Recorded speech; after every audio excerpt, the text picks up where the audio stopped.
चवीला हॉटेलसारखी लागणारी मटर पनीरची भाजी आज आपण घरातच बनवणार आहोत. तर त्याचीच रेसिपी मी तुमच्यासोबत शेअर करते. मला नक्की कमेंट्स करून सांगा कशी झाली आहे. तर ही जी भाजी बनवली आहे ती खूप मोजक्या साहित्यापासून बनवली गेलेली आहे. तर इथे खूप काही साहित्य मी वापरले नाही आहे. तुम्ही व्हिडिओ शेवटपर्यंत बघा, तुम्हाला नक्की समजेल.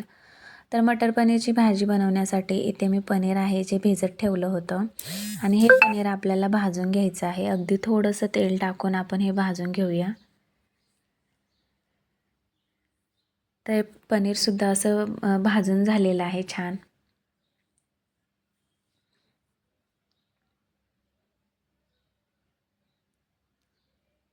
पनीर भाजून झाल्यानंतर थोडंसं गार करून घेऊया.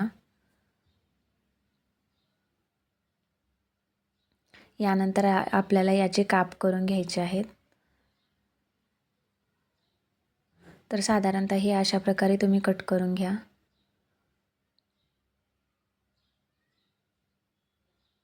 जास्त छोटंही नका करू आणि जास्त मोठंही नका करू, मीडियममध्ये ठेवा. तर असे पनीरचे क्यूब मी करून घेतलेले आहेत.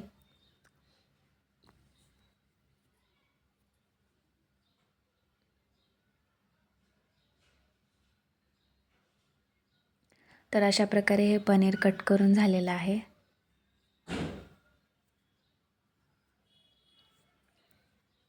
यानंतर आपल्याला ग्रेव्ही बनवण्यासाठी खूप सारा कांदा लागणार आहे. तर इथे मी कांदा घेतलेला आहे आणि टोमॅटोसुद्धा घेतलेले आहे 4.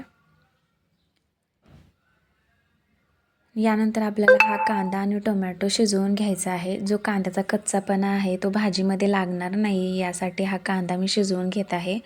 तर तुम्हीसुद्धा ही ट्रिक नक्की वापरा, तुम्हालासुद्धा नक्की आवडेल. तर ग्रेव्ही बनवण्यासाठी हा कांदासुद्धा शिजवून झालेला आहे. तर इथे मी हा कांदा थंड करायला ठेवलेला आहे. हा गार झाला की आपल्याला मिक्सरमधून काढून घ्यायचा आहे. तर इथे मी लसणाच्या पाकळ्या टाकलेल्या आहेत. यानंतर आलं टाकलेलं आहे. तसेच खूप सारी कोथिंबीर टाकलेली आहे. तर ह्याचं वाटण करून घेऊया. तर ही प्युरी अशी तयार झालेली आहे. ह्याचं वाटण करून घेतलेलं आहे. यानंतर इथे मी फ्रोझन वाटाणा घेतलेला आहे. हा अगोदरच शिजवलेला असतो, ह्याला खूप काही शिजवायची गरज नाही पडत आहे. तरी मी हा वाटाणा थोडासा वाफवून घेतलेला आहे. यानंतर गॅसवरती कढई ठेवूया. कढई हलकीशी गरम झाली की त्यामध्ये आपण 3 ते 4 चमच तेल टाकून घेतलेलं आहे. यानंतर जे वाटण बनवलेलं आहे ते वाटण टाकूया आणि हे वाटण आपल्याला अगदी तेल सुटेपर्यंत परतून घ्यायचं आहे.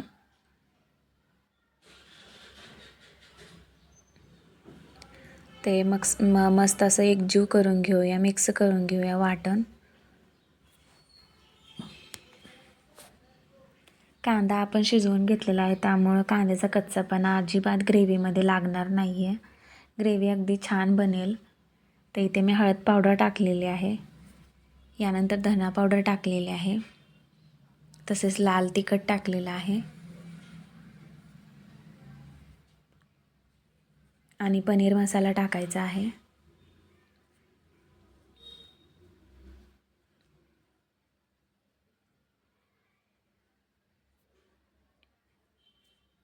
तर इथे पनीर मसाला टाकून घेत आहे.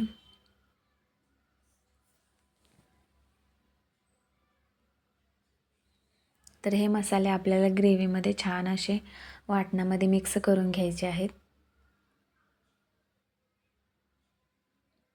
आणि हे वाटणसुद्धा छान परतलं गेलेलं आहे. तर यामध्ये आपल्याला थोडंसं गरम पाणी ओतायचं आहे.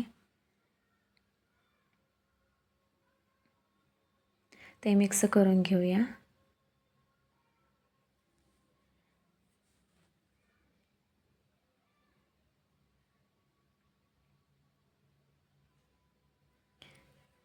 तर अजून थोडंसं पाणी मी टाकलेलं आहे या ग्रेव्हीमध्ये.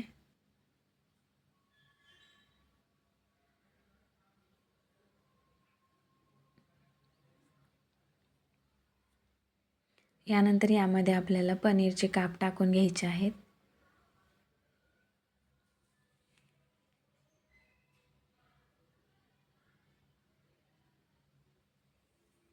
यानंतर जो वाटाणा आहे तो टाकून घेतलेला आहे. ह्याला मिक्स करून घेऊया.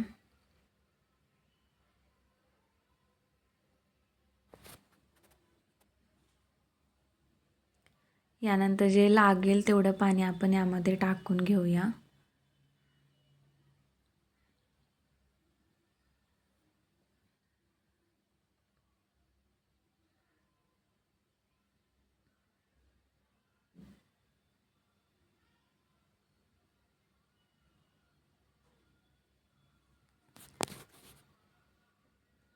तर साधारणतः अशी ग्रेव्ही मी तयार केलेली आहे.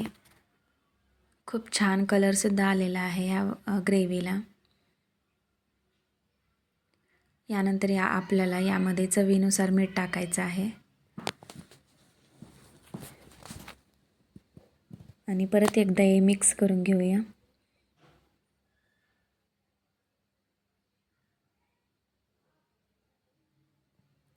तर यामध्ये हे जे कस्तुरी मेथी आहे ती टाकलेली आहे, थोडीशी क्रश करून.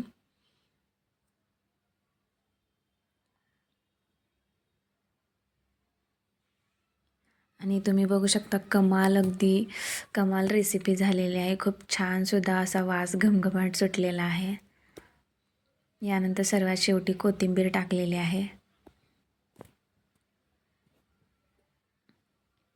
अगदी कमी साहित्यापासून बनवलेली ही रेसिपी आहे.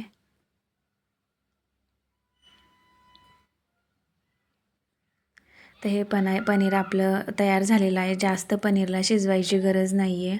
तुम्ही जास्त शिजवला की त्याचं म्हणजे नाही का असं रबरसारखं लागतं. तर जास्त शिजवू नका. तुम्हाला कशी वाटली ही रेसिपी मला नक्की कमेंट्स करून सांगा. जर माझ्या रेसिपी तुम्हाला आवडत असतील तर लाईक करा, शेअर करा आणि सबस्क्राईबसुद्धा करा. तर इथे मी पनीर काढून घेतलेलं आहे. तुम्ही बघू शकता खूप सुंदर हे पनीर झालेलं आहे. आणि घरामध्ये थोडीशी मलई होती तर ते मी वरतून टाकलेली आहे. आणि इथे बघा कलर वगैरे खूप छान आलेला आहे आणि खायलासुद्धा अगदी भन्नाट झाली होती. तुम्हीसुद्धा अशा प्रकारे नक्की ट्राय करा. धन्यवाद.